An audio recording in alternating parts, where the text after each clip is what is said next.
जिस दिन तुमको दिखेगी नजर, जाने दिल पे होगा क्या असर। रखेंगे तुमको निगाहों में, भर लेंगे तुमको बाहों में, जब तक सो जाएंगे। हेलो, नमस्कार। मैं आपका दोस्त अर्जुन।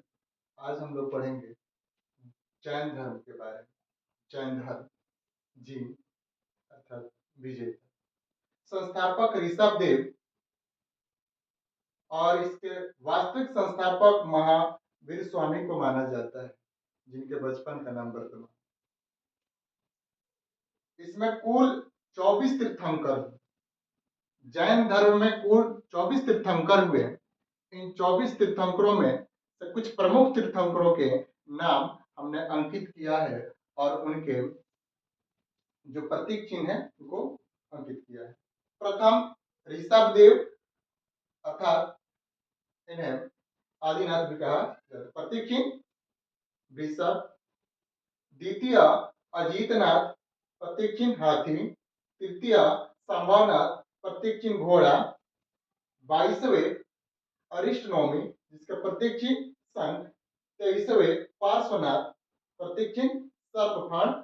और 24वें महावीर स्वामी, प्रतीक चिन्ह सिंह। जैन धर्म में 24 तीर्थंकरों में दो प्रमुख तीर्थंकर हैं, जो 23वें हुए और 24वें हुए।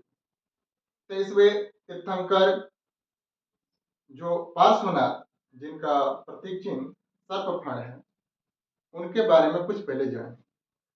पार्श्वनाथ अश्वसेन यानी काशी नरेश के पुत्र, वो एक राजकुमार। उन्होंने 30 वर्ष की आयु में ही गृह का त्याग कर दिया और पारसनाथ की पहाड़ी, जो वर्तमान झारखंड सिद्धेश्वर जो है या सिद्ध तीर्थ क्षेत्र है, स्थान पर उनके द्वारा कठोर तपस्या की गई, जिसके फलस्वरूप उन्हें मोक्ष की प्राप्ति हुई। मोक्ष की जब प्राप्ति हुई तो उनके द्वारा महान महान जो महाव्रत दिए गए, इनमें 4 महाव्रत दिए गए: सत्य, अहिंसा, अपरिग्रह और अस्तेय। सत्य यानी कि सदा सत्य के साथ रहना। दूसरा अहिंसा यानी कि हिंसा न करना, यहाँ तक कि युद्ध के साथ साथ कृषि कार्यों को भी इसमें वर्जित किया गया है। इसलिए हम लोग ज्यादातर देखते हैं कि जैन धर्म के जितने अनुयायी हैं या मानने वाले हैं, ज्यादातर व्यवसाय करते हैं। और तीसरा है अपरिग्रह, जिसमें धन को संचित या धन एकत्रित न करना। लेकिन अक्सर ऐसा देखा जाता है, बहुत सारे उद्योगपति इन धर्म को मानने वाले में भी हैं।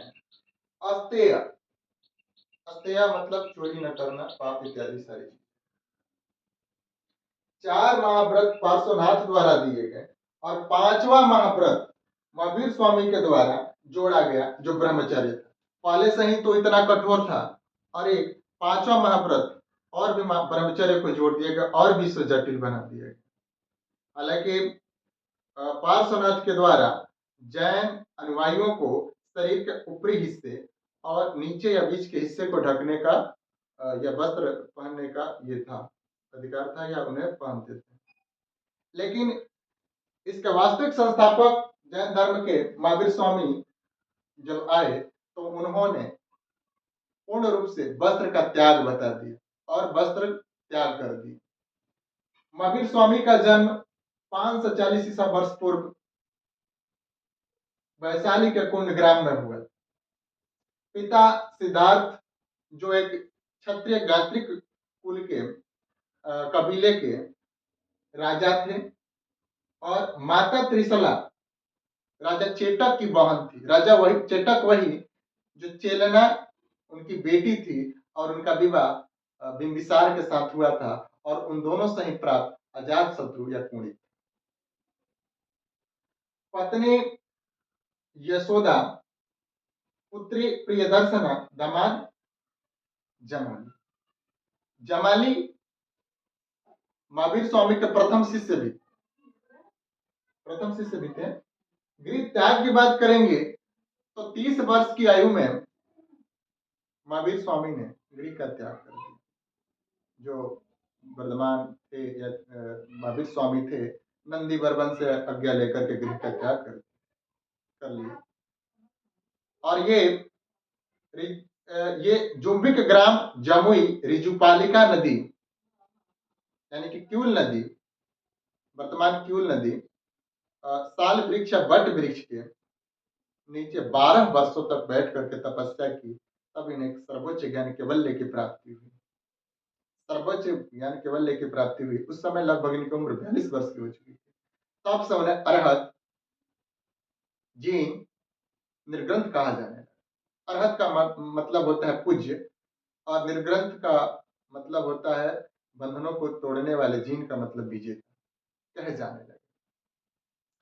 इस धर्म में भी 3 रत्न दिए गए हैं, जो है सम्यक दृष्टि, सम्यक ज्ञान, सम्यक आचरण।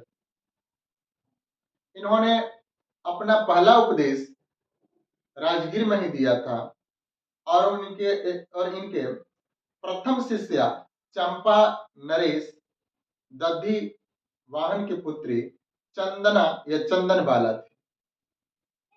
कहा जाता है कि इन्होंने 11 अनुयायियों का एक संघ बनाया गया, जिन्हें गणधर कहा जाता था। उनमें से उनके समय जीवन काल में ही कुछ गणधरों की मृत्यु हो गई, यानी 10 गणधरों की लगभग। उसमें जो सुधर्मण था वही केवल बचा हुआ था, बाकी सबकी मृत्यु हो चुकी। और उसके बाद उनके द्वारा और भी जो ज्ञान की चीजें थी, उनको कहा जाता है कि यानी कि पूर्वो कहा जाता था। और पूर्वो को बाद में उनके मृत्यु के उपरांत 12 अंगों में प्रथम संगति में किया गया। उनकी मृत्यु की बात करते हैं तो 72 वर्ष की आयु में 468 ईसा पूर्व में राजगीर के पावकपुरी में हुई।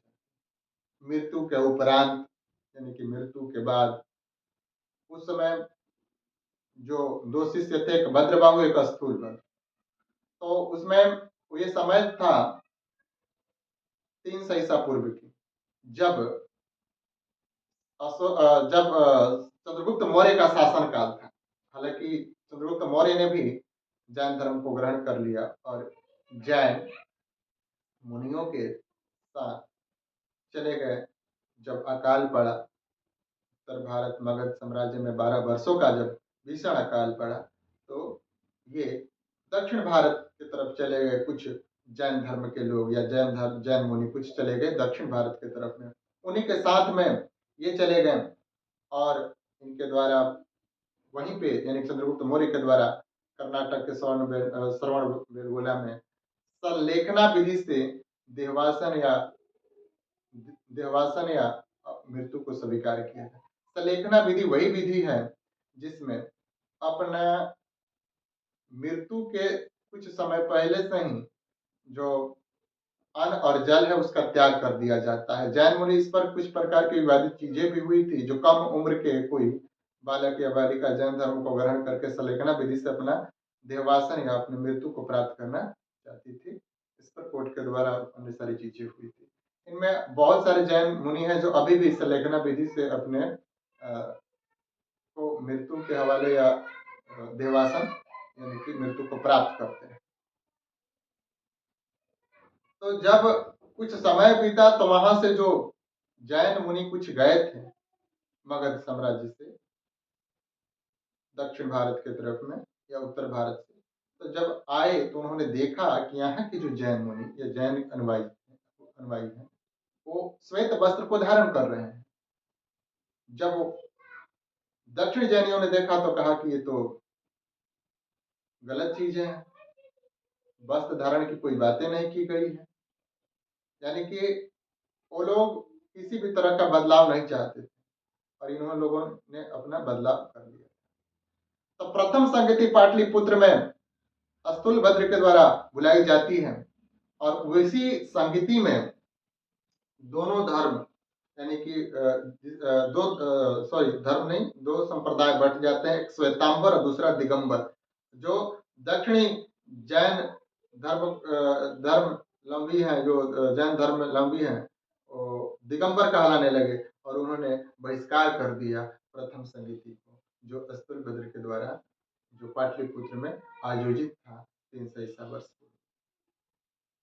द्वितीय संगीति की बातें होती हैं, ये उस समय का है जब 512 ईस्वी चल रही। उस समय बल्लभी गुजरात में द्वितीय संगीति होती है और वहीं पे कल्पसूत्र को मतलब पाली भाषा में पाली भाषा में अर्धमागधी में उन्हें विस्तारित किया जाता है या लिखा जाता है। हालांकि इस धर्म की जो भाषा थी प्रकृत थी, लेकिन कुछ इनके जो ग्रंथ हैं वो अर्धमागधी में मिले हुए हैं, अर्धमागधी में मिले हुए हैं। और इनके द्वारा यही कि रत्न है सम्यक दृष्टि, सम्यक ज्ञान और सम्यक आचरण, जो जैन धर्म के लोगों को पालन करना होता है।